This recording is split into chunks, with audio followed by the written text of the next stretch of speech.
సునీతక్కయ్య ఈ 11 రోజులు గణేష్ నవరాత్రిలో మేము కలిసి మెలిసి ఆడి పాడి సడన్గా గణేష్ నిమజ్జనమైన నెక్స్ట్ డే గురువారం రోజు వీరు గుండెపోటుతో ఉదయం మరణించడం జరిగింది. వీరు లేరు అని ఊహించుకోవడానికే మాకు ఊహకు అందట్లేదు. వీరికి చేసే సన్మానము ఆఖరవుతుందని మేము ఎప్పుడూ కూడా అనుకోలేదండి. ఈ వీడియో కూడా ఆమెకు గుర్తుగా చేస్తున్నాను.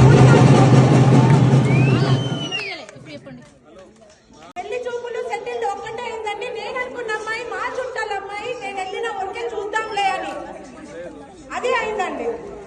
కార్డు నాకు 1 వీక్ లోపలనే అయినాయి. 3 సార్లు రద్దు చేసుకున్నప్పుడు 3 సార్లు 1 వీక్ లోపలనే నా కోరిక నెరవేరిందండి. అందుకొరకే నేను ఈసారి కూడా తీసుకుందామని అనుకున్నా. ఎవరైనా షేర్ చేస్తే తీసుకుందాము, వాళ్ళకు కూడా సంతోషం పంచాలి అన్న దాంతో అడిగాను. ఇంతకుముందు 3 సార్లు లడ్డు వేలం పాటలో లడ్డు పాట పాడి తీసుకున్నారట. తీసుకున్నప్పుడు వారికి జరిగిన అన్ని అనుభూతులు షేర్ చేసుకున్నారు మాతో.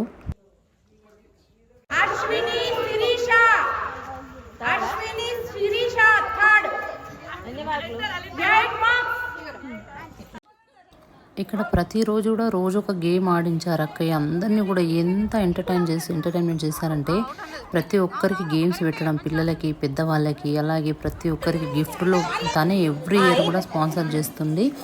ఎవరైనా ఏడ్చిన పిల్లలకు కూడా సరే వాళ్ళు కూడా ఏడవద్దని చెప్పేసి ప్రతి ఒక్కరికి గిఫ్ట్లు ఇచ్చిందండి.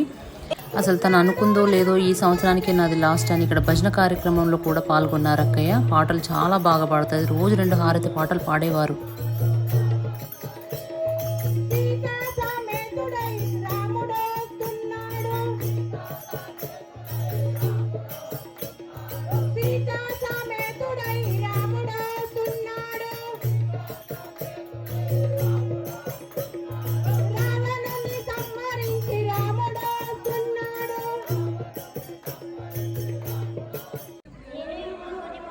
పిల్లలందరూ సునీత ఆంటీ చనిపోయిందంటే పాపం ఎంత బాధపడ్డారు. అసలు నాకైతే మాట్లాడడానికి మాటలు కూడా వస్తలేవండి. కళ్ళ వెంట నీళ్లు గారిపోతూ ఉన్నాయి.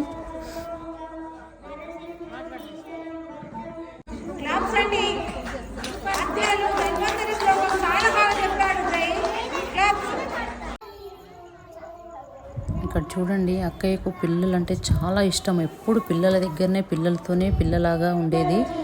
వాళ్ళతోనే డ్యాన్స్లో పాల్గొనడం అన్నీ కూడా వాళ్ళతో పాటు చేయిస్తూ తను కూడా చేస్తూ చాలా అసలు ఎంత ఎనర్జెటిక్గా ఎంత యాక్టివ్గా ఉండేవారు. అలాంటిది సడన్గా ఇలా హార్ట్ అటాక్తో మరణించారంటే మాకు అస్సలు నమ్మబుద్ధి అవుతలేదు.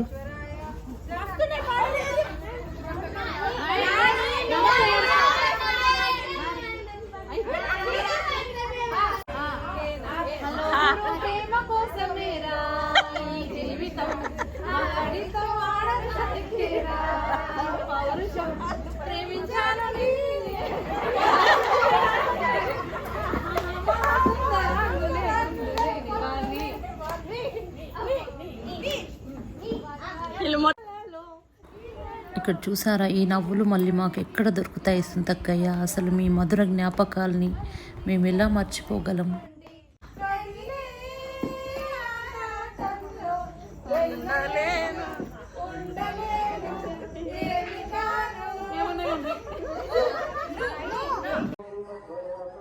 అక్కయ్య రోజు గణేష్ పూజలో పాల్గొనేవారు.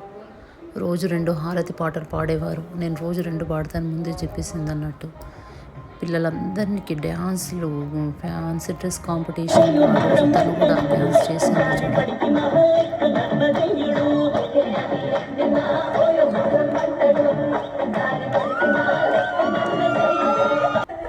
తనకు అన్ని ఇష్టమేనండి. పాటలు పాడడము, డ్యాన్స్ చేయడము, తర్వాత ప్రతి విషయంలో చాలా యాక్టివ్గా పాల్గొనేది. పిల్లలందరికీ రోజు గేమ్స్ తనే పెట్టింది. అలాగే గిఫ్ట్ కూడా ఎవ్రీ ఇయర్ తనే ఇస్తుందని. చూడండి, ఆ పాప డ్యాన్స్ చేస్తుండే తనకు ఆగట్లేదు ఇట్లా వెళ్ళి ఆడదామని. అలాంటి సునీతక్కయ్యకు ఇలా జరగడం అంటే అసలు ఎవ్వరు కూడా కాలనీ ఏడుస్తున్నారు. ఊరంతా బోర్న ఏడుస్తుందండి.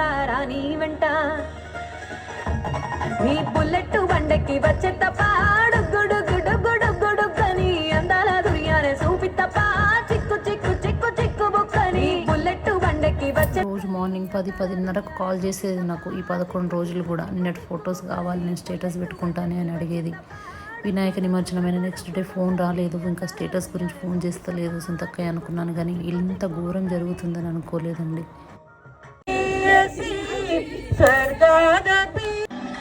ఇక్కడ అందరిని ఎంకరేజ్ చేయడానికి తను ఫ్యాన్సీ డ్రెస్ కాంపిటీషన్లో పాల్గొంది.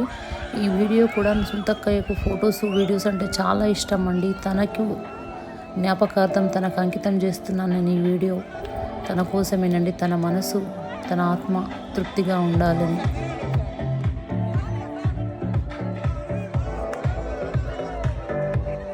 విష్ణుమూర్తి, గణపతి,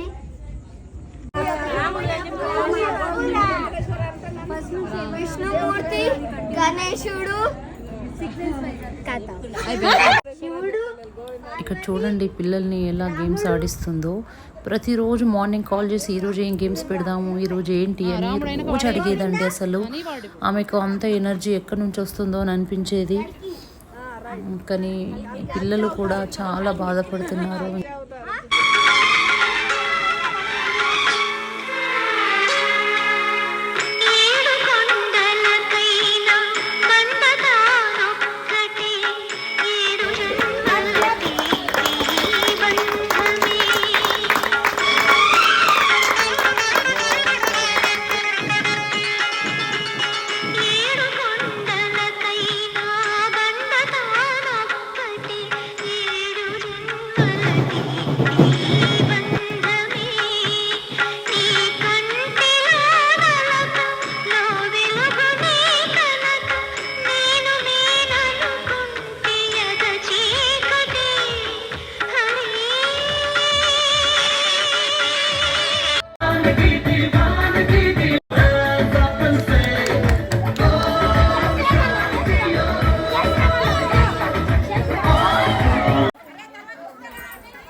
వాస్తవానికి నేను వీడియో చాలా చక్కగా ఎడిటింగ్ చేసి అక్కయ్యకు మొత్తం సర్ప్రైజ్గా చూపిద్దామని స్టార్టింగ్ నుంచి వీడియో కవర్ చేశానండి. కానీ నేను అనుకున్న దాని ప్రకారం కాకుండా ఈ విధంగా తనకి వీడియో తను లేనప్పుడు ఇలా తన కోసం చేస్తానని అస్సలు అనుకోలేదు. భగవంతుడు మాకు తీరని లోటు ఏర్పరిచాడండి. తనని ఇట్లా వీడియోలో చూస్తుంటే అసలు మాట్లాడడానికి మాటలు వస్తలేవండి. ఇది లాస్ట్ ఇయర్, తను ఇంకా ఈ సంవత్సరం బతుకమ్మలప్పుడు ఎంత గుర్తుకొస్తుందో. తనకి డ్యాన్సులన్నా పాటలు పాడడం అన్నా ఎక్కడ ప్రోగ్రామ్స్ జరుగుతున్నా కూడా ఎంత ఇంట్రెస్ట్, ఎంత యాక్టివ్గా పిల్లలతోనైతే ఎంత బాగా కలిసిపోయేదో.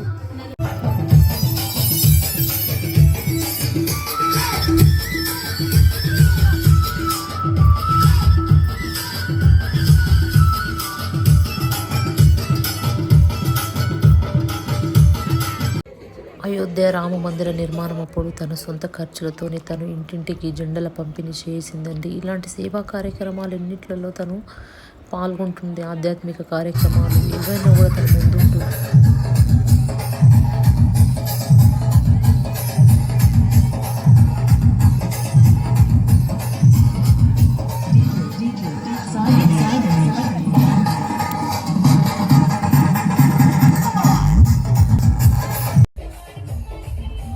ఏదేమైనా మమ్మల్ని అందరినీ చాలా అన్యాయం చేసి వెళ్ళిపోయావు సొంతక్క. ఎక్కడున్న నీ పవిత్ర ఆత్మకి శాంతి కలగాలని భగవంతుని మనస్ఫూర్తిగా కోరు.